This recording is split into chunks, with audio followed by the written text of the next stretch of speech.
मैंने पिछले सालों के जो पेपर हैं उन सभी पेपर का एनालिसिस करके विश्लेषण करके और एक निचोड़ एक्सट्रैक्ट निकाला है कि ये टॉपिक है जो स्टूडेंट अगर 40 दिनों में बचे हुए 40 दिनों में अगर पढ़ता है तो वो बहुत अच्छे मार्क्स लेकर आ सकता है। अगर उसको सिस्टमैटिक तरीके से पढ़ता है तो मैं कहता हूं वो पूरे में से पूरे नंबर भी लेकर आ सकता है। पिछले सालों में वो टॉपिक्स जो लगातार रिपीट हो रहे हैं और वो स्टूडेंट के लिए काफी यूजफुल हो सकते हैं, मैं आपको मोस्ट 40 हॉट टॉपिक्स बताऊंगा जो 40 दिनों में आपको बिल्कुल 40 डेज 40 हॉट टॉपिक्स और 100% मार्क्स।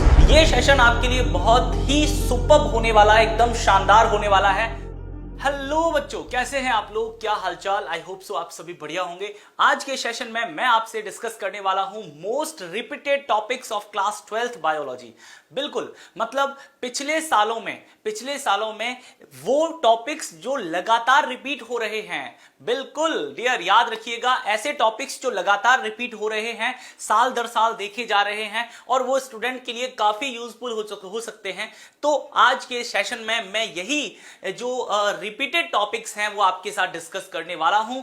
तो पूरे कंसंट्रेशन से देखिएगा, ये सेशन आपके लिए बहुत ही सुपर्ब होने वाला है, एकदम शानदार होने वाला है। उसका कारण यह है कि आज के सेशन में मैं आपको मोस्ट 40 हॉट टॉपिक्स बताऊंगा जो 40 दिनों में आपको बिल्कुल 40 डेज 40 हॉट टॉपिक्स और 100% मार्क्स। सो यही स्ट्रेटजी है आज के इस वीडियो की। सो डियर, आपको पूरे मनोयोग से आप बने रहना है।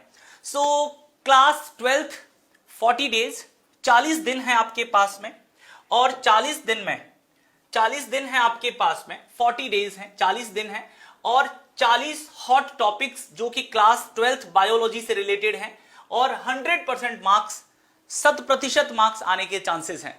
सो डियर, इस सेशन में आपको शुरू से एंड तक बने रहना है और बहुत बारीकी से इसको फॉलो करना है। अगर आप इसको फॉलो करते हैं तो आप अच्छे मार्क्स लेकर आ सकते हैं। क्लास 12th बायोलॉजी के अंदर वे कौन से टॉपिक हैं जो मोस्ट रिपीटेड हैं, मतलब बार बार साल दर साल आ रहे हैं और अभी भी एग्जाम में आने की इनकी पूरी संभावना है। पूरी क्लास 12th एनसीईआरटी में मैंने पिछले सालों के जो पेपर हैं उन सभी पेपर का एनालिसिस करके विश्लेषण करके और एक निचोड़ एक्सट्रैक्ट निकाला है कि ये टॉपिक है जो स्टूडेंट अगर 40 दिनों में बचे हुए 40 दिनों में अगर पढ़ता है तो वो बहुत अच्छे मार्क्स लेकर आ सकता है। अगर उसको सिस्टमैटिक तरीके से पढ़ता है तो मैं कहता हूं वो पूरे में से पूरे नंबर भी लेकर आ सकता है। ये कौन से टॉपिक है देखते हैं, चैप्टर वाइज हैं सारे टॉपिक्स। तो सबसे पहले आप देखिए यहां पर, सबसे पहले first chapter that is reproduction in flowering plant, that is sexual reproduction in flowering plant. पुष्पीय पादपों में लैंगिक जनन में देखें तो एंडोस्पर्म भ्रूणपोष से प्रश्न आ रहा है बार बार। अच्छा, क्वेश्चंस की अगर हम ये देखें, इनकी मार्क्स वैल्यू देखें तो मार्क्स के कंपैरिजन में अगर हम क्वेश्चंस के टाइप्स देखते हैं, राइट, अगर हम क्वेश्चंस टाइप देखते हैं कि क्वेश्चन का टाइप कैसा रहता है तो मैं बता देता हूं आपको। इसमें से क्वेश्चन आपका शॉर्ट टाइप का क्वेश्चन भी आ रहा है, लॉन्ग टाइप का क्वेश्चन भी आ रहा है और आपका ऐसे टाइप का क्वेश्चन भी आ रहा है। मतलब लघुत्तरात्मक, दीर्घोत्तरात्मक और निबंधात्मक, ये तीनों प्रकार के इसमें प्रश्न आने के चांसेस रहते हैं। सो डियर, कौन कौन से टॉपिक हैं फर्स्ट चैप्टर से? एंडोस्पर्म, बिल्कुल आप देख सकते हैं एंडोस्पर्म। सेकंड आपका पॉलिनेशन, देन उसके बाद double fertilisation and triple fusion and apomixis and polyembryony. ये टॉपिक है जो मोस्ट रिपीटेड टॉपिक हैं जो हर साल एग्जाम में पूछे जा रहे हैं। इसके अलावा अगर हम सेकंड चैप्टर की बात करें, ह्यूमन रिप्रोडक्शन या मानव जनन की बात करें, तो इसमें आपके जो टॉपिक हैं वो कौन कौन से रहने वाले हैं? टॉपिक हैं आपके मेल या तो नर या मादा जनन तंत्र, मेल या फीमेल रिप्रोडक्टिव सिस्टम, स्पर्मेटोजेनेसिस शुक्र जनन या अंड जनन, मतलब दोनों ही आपको कंपैरेटिवली पढ़ना है।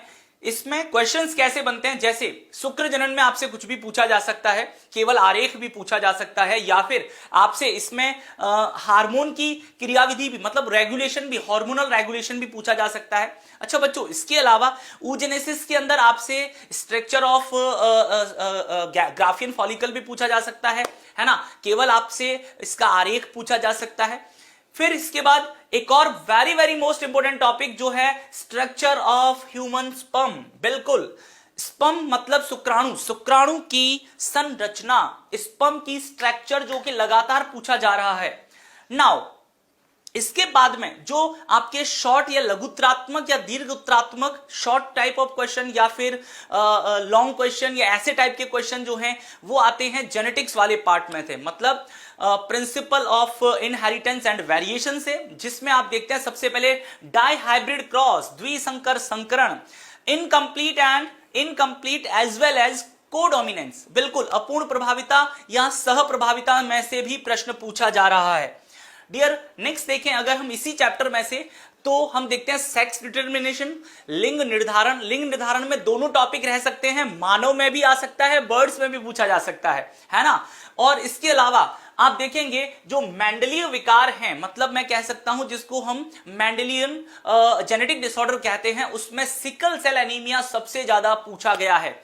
अच्छा, एक और बात याद रखिएगा, सिकल सेल एनीमिया के अलावा आप चाहें तो इसके अंदर थैलेसीमिया, आप चाहें तो थैलेसीमिया भी याद कर सकते हैं। याद रखना, थैलेसीमिया को भी देख सकते हैं, क्योंकि दोनों एक दूसरे के साथ में कंपैरेटिव पढ़ेंगे आपको, अच्छा रहेगा, मुझे लगता है ज्यादा बेनिफिशियल रहेगा। इसके अलावा सहलग्नता, लिंकेज में से पूछा जाता है। ट्रांसक्रिप्शन में जो क्वेश्चन बनता है वो ट्रांसक्रिप्शन यूनिट पर भी आधारित हो सकता है।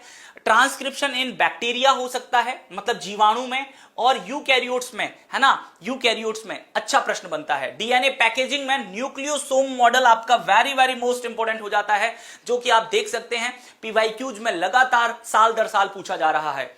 इसके अलावा आप देखेंगे आनुवंशिक पदार्थ की खोज, मतलब जो है जेनेटिक मटेरियल डीएनए है, इसके लिए एक्सपेरिमेंटली जो है देखा जाए तो हर्शे चेस का एक्सपेरिमेंट बहुत ही इंपॉर्टेंट है, आपको याद रखना है, इसको भी याद करना है।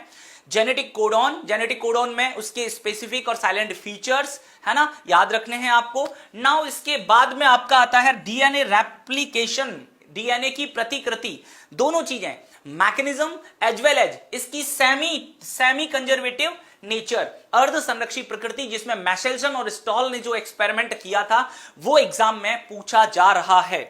चलिए इसके बाद में नेक्स्ट आगे बढ़ते हैं तो हम देखते हैं रेगुलेशन ऑफ जीन एक्सप्रेशन, मतलब जीन अभिव्यक्ति का नियमन, जिसमें लैक ओपेरॉन आपको याद करना है। दोनों स्थितियां, इंड्यूसर प्रेजेंट होता है तब और इंड्यूसर एब्सेंट होता है तब, दोनों स्थितियों में। DNA fingerprinting, human genome project and translation, ये आपके लिए बहुत ही क्लासिकल क्वेश्चन है और जो लगातार भी पूछे जा रहे हैं। ओके, नाउ बात करते हैं इवोल्यूशन की। तो इवोल्यूशन में एडेप्टिव रेडिएशन आप देख सकते हैं लगातार साल दर साल पूछा जा रहा है।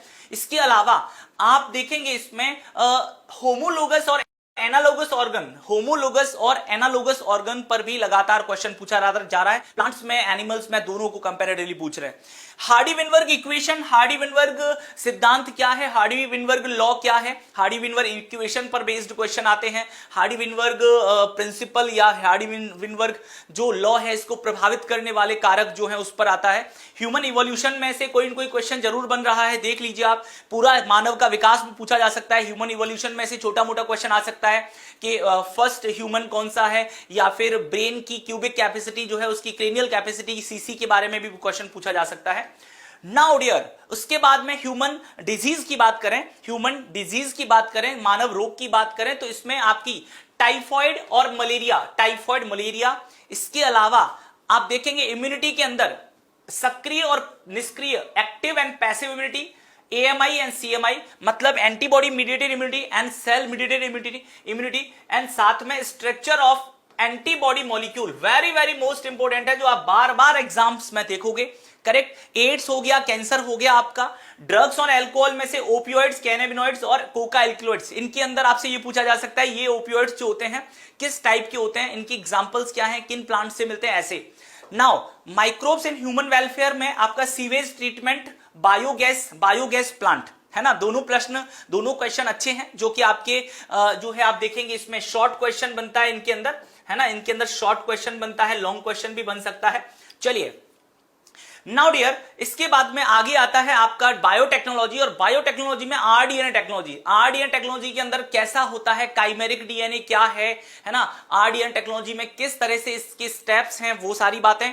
PCR polymerase chain reaction, bioreactor and methods of gene transfer, direct method जो है वो ये आपको याद रखने हैं। अगर हम एप्लीकेशंस ऑफ बायोटेक्नोलॉजी में देखें तो एग्रीकल्चर के अंदर बीटी पर क्लासिकली काफी सारे क्वेश्चन आ रहे हैं लगातार, और आरएनए इंटरफेरेंस जिसे हम आरएनए अंतरक्षेपण कहते हैं, इस पर भी लगातार क्वेश्चन पूछे जा रहे हैं डियर।